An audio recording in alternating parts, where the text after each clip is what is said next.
Good morning, students. How are you? All good? So, students, we are going to start our class. So, take out your EVS book, science book. Sorry, take out your science book. As you know, we are in chapter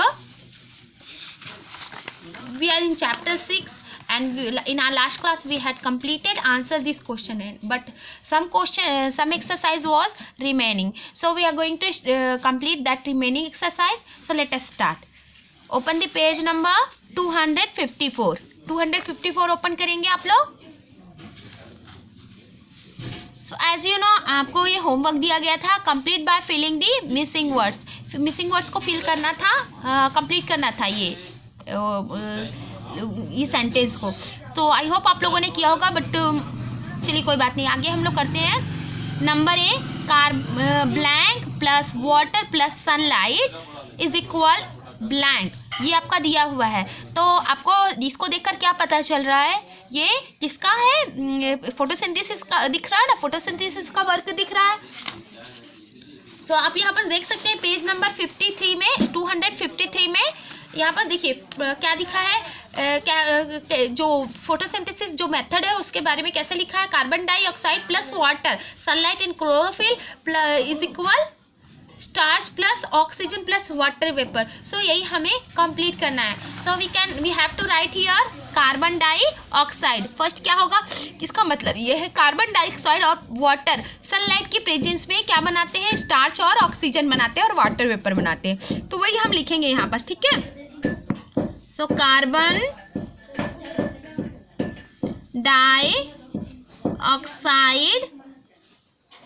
dioxide plus water plus sunlight is equal क्या बनेगा, starch बनेगा. क्या बनेगा, जब ये सब मिलेगा तो बनेगा स्टार्च प्लस ऑक्सीजन बनेगा. क्या बनेगा, oxygen plus water vapour.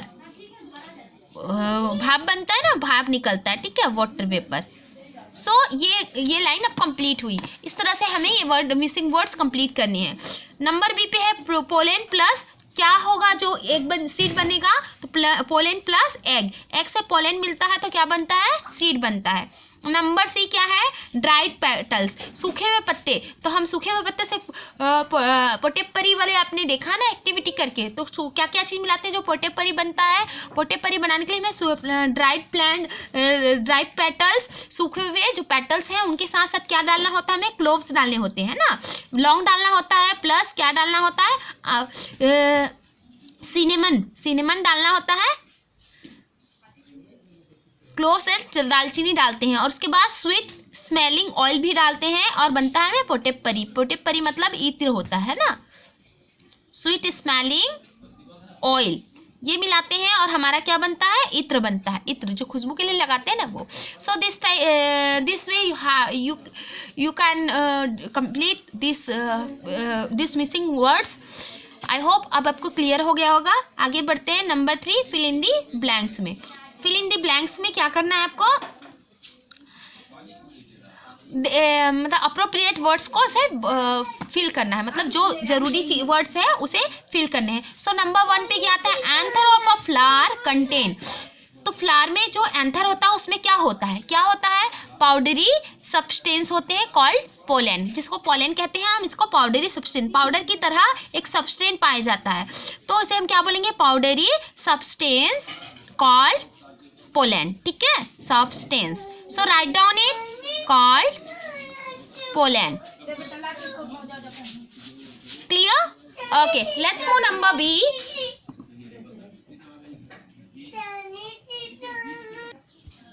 So let's move next, number B. That is number B. Egg is contained in the. Egg कहाँ पाया जाता है, फ्लावर में. जो फ्लावर होता है, हमने क्या पढ़ा, फ्लावर में एग कहाँ पाया जाता है. सो नेक्स्ट जो है, एग कहाँ पाया जाता है फ्लावर में, ओवरी पे पाया जाता है. सो आप जानते हैं ना, ovary is a part of flower, तो यहाँ पर हम लिखेंगे ovary. Clear? Number C, transfer of pollen from anther to stigma is called. मतलब जो पोलेन का एंथर से स्टिग्मा को ट्रांसफर होना क्या कहलाता है, दैट इज कॉल्ड पॉलिनेशन. क्या कहलाता है, pollination. Pollination. Got it? Okay, let's move next. Number D.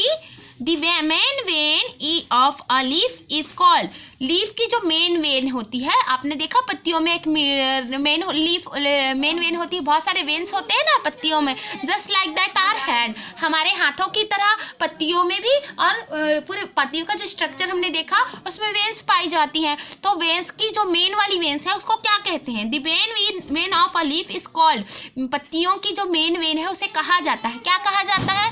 That is called mid rib. क्या कहा जाता है उसे? Mid rib. So MIDRIB, mid rib. Clear? Okay, let's move next, number E. Number E पे देखते हैं, leaves are green due to presence of, मतलब किनकी प्रेजेंस से लीव्स जो है, पत्तियां जो है वो हरी होती हैं, किनके प्रेजेंस से पत्तियां हरी होती हैं? So you all know what is present in leaf and what is which substance presentation shows color of green in leaves. So पत्तियों का ग्रीन कलर होने की वजह क्या है? तो leaves are green due to presence of chlorophyll. किसके presence से होता है? Chlorophyll. Chlorophyll, got it? Okay,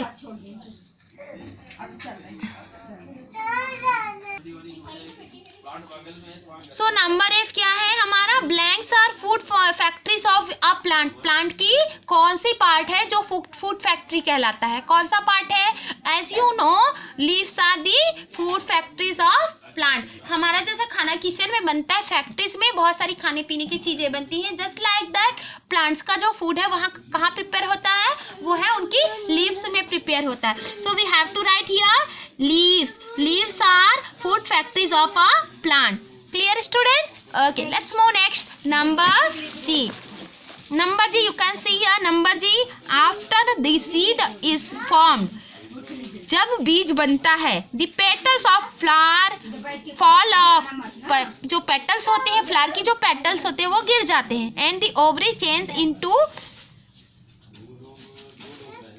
तो जब देखिए, जब सीड फॉर्म होता है, जैसा कि हम जानते हैं पॉलिनेशन के रिजल्ट के में क्या होता है? पॉलिनेशन में क्या होता है? पोलन जो है एंथर से कहाँ आता है? स्टिग्मा में आता है, और स्टाइल से होते हुए ओवरी तक पहुंचता है। ओवरी में क्या होता है? एग्स होते हैं, तो वहाँ पर जो एग्स से वो कंबाइन होकर क्या बनाता है? सीड का फॉर्मेशन होता है, और सीड का फॉर्मेशन होता है। लेकिन जब सीड का फॉर्मेशन होता है तब क्या होता है? हम जानते हैं पोलन, जो फ्लावर के जो पेटल्स होते हैं वो सूख कर गिर जाते हैं, और उसके बाद जो ओवरी होती है वो क्या बन जाती है? वो पूछा है। तो आपको पता है कि ओवरी क्या बनती है? Ovary change into a fruit. जो ओवरी होती है वो फ्रूट में चेंज हो जाती है। So we have to write here fruit. Clear, student? So this is completed here. Let's move next exercise, that is in page number 255. 255 में page number पे मूव करेंगे। Number 4, tick right the correct statement. Correct statement को right करना है, और बाकी statement को कुछ नहीं करना है, ठीक है? जो रॉन्ग है उसको कुछ नहीं करना है, केवल करेक्ट स्टेटमेंट को आपको टिक करना है। क्लियर? सो नंबर ए पे देखते हैं क्या है। Number A, flowers are brightly coloured to attract insect. जो फ्लावर्स हैं, फ्लावर्स बहुत ज़्यादा मतलब चमकीले और कलरफुल होते हैं इंसेक्ट्स को अट्रैक्ट करने के। इज इट ट्रू और नॉट? सही है ना statement? So we have to tick here right. Okay, यहाँ पर हमें राइट करना होगा। Let's read next statement, that is number B. Number B, the stigma contains the pollen grains. Stigma जानते हैं ना, पार्ट है ना, स्टिग्मा फ्लावर का पार्ट है। स्टिग्मा में पोलन ग्रेन्स होते हैं। ट्रू और not? Is it not true? Much means this statement is not correct. So we have, हमें यहाँ कुछ भी नहीं करना है। ओके, नंबर सी की तरफ मूव करते हैं। Number C, flowers mostly bloom in spring season. Spring season में ज़्यादातर फ्लावर्स खिलते हैं। Yes, this is true and this statement is correct. So we have to tick here right. Okay, देखिए जो सेकेंड वाला है उसको आपको कुछ नहीं करना है, उस ब्लैंक को आपको छोड़ देना है, ठीक है? नंबर 3 जो स्टेटमेंट है उस पर भी आपको टिक करना है। Okay, let's move next number, that is number D. Okay, most trees in hilly region, मतलब जो पहाड़ी इलाके होते हैं वहाँ के ज़्यादातर पेड़ आर ब्रॉड लीव्ड, जो ज़्यादातर पहाड़ी इलाके के जो पेड़ होते हैं उनकी पत्तियाँ बहुत चौड़ी होती है. ट्रू, इज इट करेक्ट और not? This is not correct, means this statement is not correct. So हमें यहाँ कुछ भी नहीं करना है. आगे मूव करते हैं. दैट इज नंबर ई.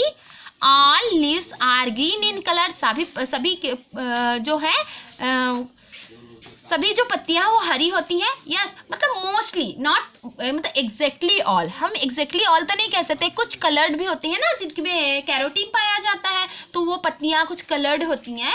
तो हम एग्जैक्टली जिन्हें हम 100 पीस के लिए लगाते हैं उनकी पत्तियां कलरफुल होती हैं ना, एकदम एग्जैक्ट ग्रीन तो होती नहीं है, but almost all leaves are green in colour. So we can here tick. Okay, हम यहाँ पर टिक कर सकते हैं. Clear students? Okay, let's move next exercise. Number F. During photosynthesis. Photosynthesis के दौरान, फोटोसिंथेसिस समझते हैं ना. Photosynthesis is the method process of making food by plant. Plant के में फूड बनाने वाले जो मेथड है, प्रिपरेशन करने का जो प्रोसेस है, उसे क्या कहते हैं? फोटोसिंथेसिस. आप तो जब जानते हैं. During photosynthesis oxygen combines with water to make food. Photosynthesis के दौरान, फोटोसिंथेसिस के दौरान ऑक्सीजन क्या होता है? पानी के साथ कंबाइन होता है. तो क्या ये सही है? गलत? सही है? इज इट नॉट ट्रू और नॉट? सो लास्ट जो है हमारा, during photosynthesis oxygen combines with water to make food. तो फोटोसिंथेसिस के दौरान ऑक्सीजन वाटर के साथ कंबाइन होता है. इज इट ट्रू स्टेटमेंट और not? No. So this is not true statement. ये स्टेटमेंट ट्रू नहीं है, क्योंकि फोटोसिंथेसिस में कार्बन डाइऑक्साइड कंबाइन होता है वाटर के साथ, ऑक्सीजन नहीं होता है ना. सो हमें यहाँ कुछ नहीं करना है. ओके, तो अभी हम क्या कर सकते हैं? यहाँ पर कुछ नहीं करना है. सो हमें सिर्फ टिक करना है फर्स्ट में, सी में और ई में. So student, this is sufficient for today. Will meet in our next class. So the fun time is here remaining. You can see here only fun time is remaining here. तो इसमें करना क्या है actually? You can preserve common flowers by presenting them between the sheet of a book. देखिए, ये जो herbarium file बनाते होंगे आप अपने पेरेंट्स से या एल्डर से पूछ सकते हैं कि कभी कभी हमें हर्बेरियम फाइल बनानी होती है ना.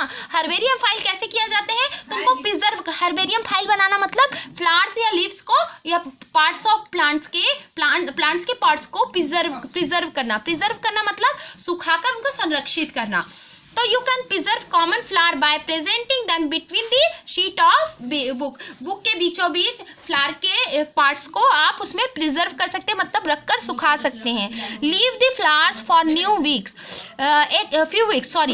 The flowers for few weeks. Flower को कुछ हफ्तों के लिए छोड़ दीजिए. क्या करना है? फ्लावर्स लेना है, उनके पार्ट्स को अलग अलग करके या एक साथ अच्छे से करके बुक्स के बीच में दबा देना है और कुछ हफ्ते के लिए छोड़ देना है. You can use them for making greeting cards, book marks, waste paper basket, lamp shade ETC. आप डेकोरेटिव आइटम्स के लिए इनको यूज़ कर सकते हैं. क्या यूज़ कर सकते हैं? फ्लावर्स जो है उनको सुखा करके, और सुखाने के बाद क्या करना है? आप फ्लावर्स को सुखा दिए, मतलब जो बुक्स के बीचों बीच में हम अगर फ्लावर को रख देंगे तो कुछ हफ्ते के लिए छोड़ देंगे तो उसमें क्या होगा? सूख जाएगा. उसको हम पेस्ट करके डेकोरेटिव आइटम बना सकते हैं. किस चीज़ में यूज़ कर सकते हैं? जस्ट लाइक आपको ग्रीटिंग कार्ड्स बनानी है तो उसमें आप पेस्ट कर सकते हैं, डेकोरेट कर सकते हैं, बुक मार्क्स बना सकते हैं, उसमें वेस्ट पेपर की बास्केट बना सकते हैं, लैम्प शेड्स बना सकते हैं. तो इस तरह की एक्टिविटी की जा सकती है. तो so you can try it. It's actually fun. Okay, it is advisable to cover them with transparent cover as the flower are brighter and may be easily damaged. देखिए, जो फ्लावर्स के जो पार्ट्स है या फ्लावर्स है जो भी आप सुखा के रखे हैं तो उसको ना बेटर होगा कि ट्रांसपेरेंट पॉलीथीन से आप उसे कवर करके स्टिक करें, क्योंकि जब आप कवर करके स्टिक करेंगे तो वो ना आपको ज़्यादा टाइम तक वो डैमेज नहीं हो सकते. अदरवाइज वो क्या है, सूखे हुए फ्लावर्स है, वो डैमेज होने का चांसेस उसमें ज़्यादा रहेगा. सो स्टूडेंट्स, आई होप ये आपको समझ आ गया बहुत अच्छे से. अगर कुछ प्रॉब्लम है, आपको कोई कन्फ्यूज़न है, सो प्लीज़ आप कॉन्टेक्ट इन माई व्हाट्सएप और call. Okay, so this is sufficient for today. We'll meet in our next class, next video. So till then, stay safe, stay blessed and be careful. Have a nice day, bachcha.